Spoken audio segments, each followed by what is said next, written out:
Mass strikes against Kyiv by Russia over the weekend, including the deployment of the Orishnik hypersonic ballistic missiles, are an inexplicable, dangerous, and barbaric escalation.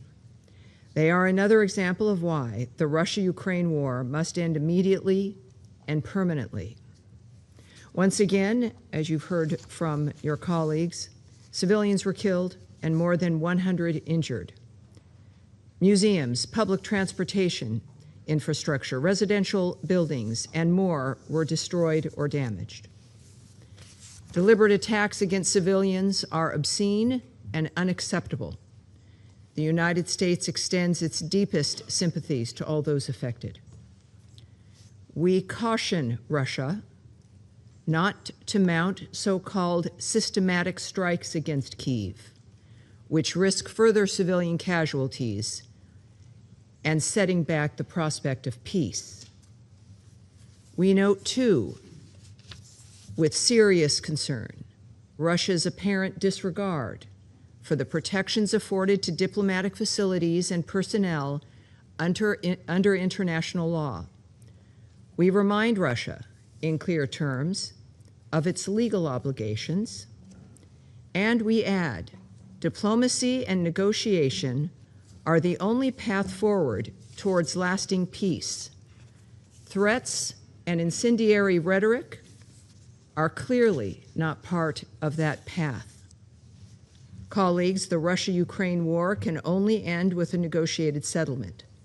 The United States once again calls for an immediate and comprehensive ceasefire as a step towards a durable, negotiated end to the war. The alternative is escalating violence that will spiral out of control. That is unacceptable. The war must stop. The United States calls on the Russian Federation to cease, and the international community, as the international community, calls for this system to break out of this cycle.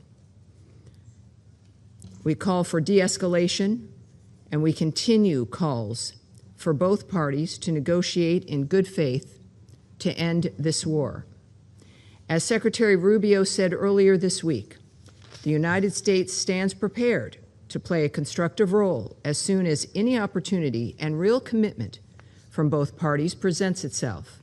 We are ready to do whatever is possible to stop the death and destruction. On the night of May 22nd, the Kyiv regime once again revealed its terrorist nature by carrying out a barbaric targeted strike on the Starobelsk Pedagogical College and dormitory, using 16 UAVs. This tragedy claimed the lives of 21 people, most of them young women. A total of 4 individuals were injured.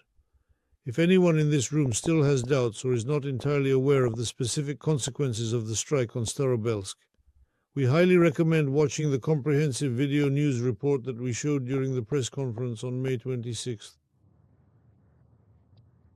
More than 50 journalists from 19 countries who came to the scene of the tragedy at the invitation of the Russian side personally verified the accuracy of the information. No matter how much Kyiv tries to justify itself, no matter how hard the so-called leading Western media try to turn a blind eye to what happened, what occurred on the night of May 22nd is a cynical terrorist act.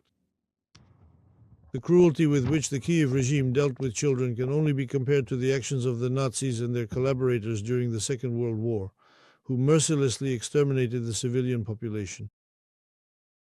What is especially striking is the hypocrisy and cynical reaction of the delegations from European countries, who usually rush to accuse Russia whenever it is politically convenient for them, but in this case chose to virtually ignore the tragedy and place the blame on Moscow.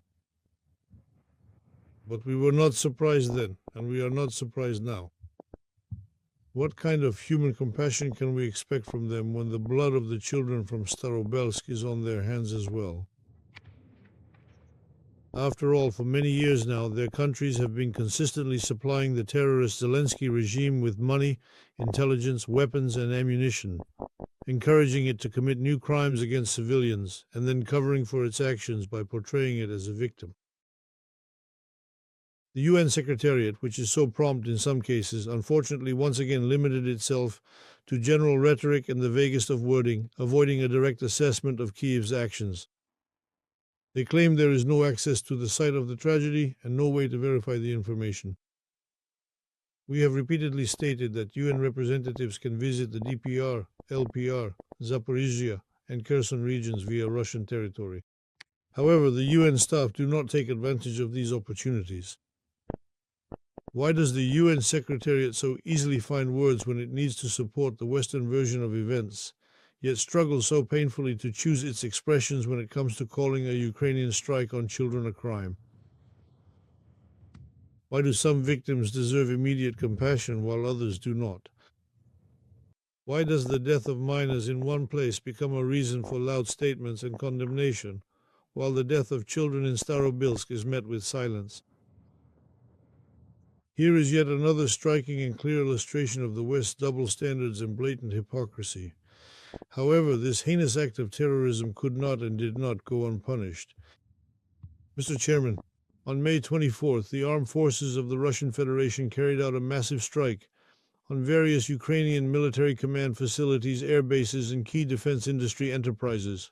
This operation utilized advanced Oreshnik, Iskander, Kinjal, and Sirkon missile systems, as well as a wide array of air, sea, and land-launched cruise missiles and strike UAVs.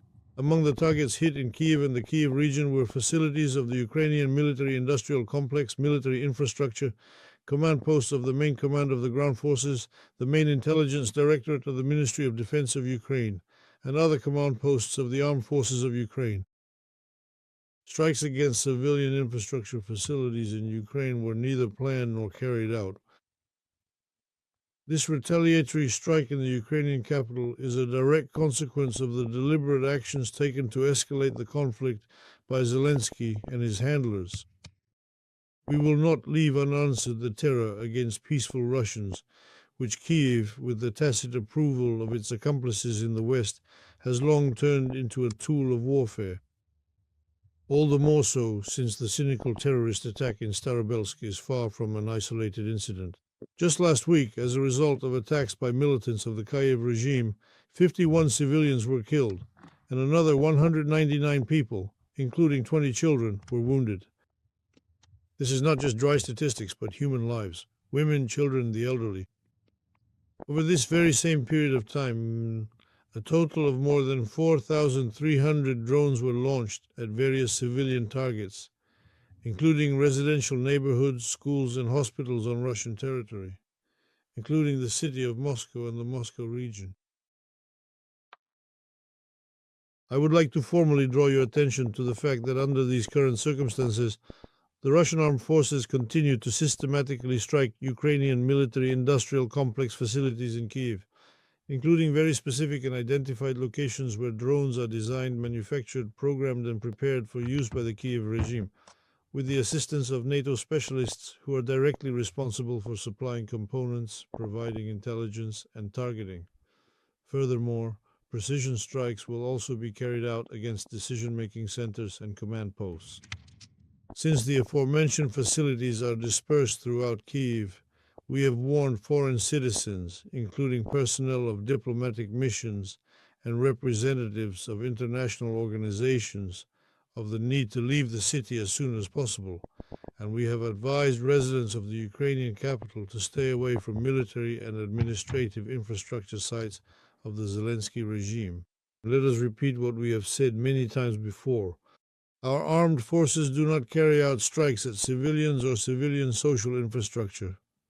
We strike strictly and exclusively at targets related to military command, weapons production, equipment deployment, logistics, and the energy supply of the military-industrial machine, as well as infrastructure used in the interests of Ukrainian armed formations.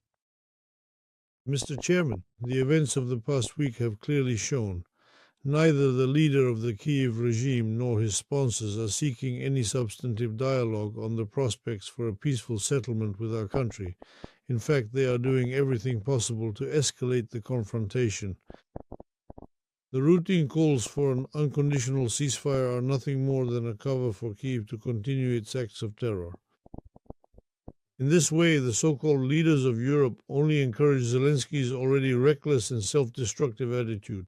The tone of their comments leaves no doubt that they have written Ukraine off completely and irreversibly, once again trying to buy time for their insane preparations for war with Russia, as they themselves say. They are prepared to keep squeezing everything they can out of this long-suffering country, fighting Russia with Ukrainian hands until the last Ukrainian. At the same time, these cynical beacons of democracy, in order to avoid responsibility for the evil and chaos they continue to sow, have begun to fully demonize and vilify Russia. The Western propaganda machine operates tirelessly around the clock, solely to deflect all responsibility and cast blame onto our country for the recent actions of the so-called civilized states in Ukraine. Let me say right away, they will not escape the consequences of their actions without facing justice. For their insane and predatory actions against both Russia and Ukraine, they will inevitably be held strictly and fully accountable for their deeds.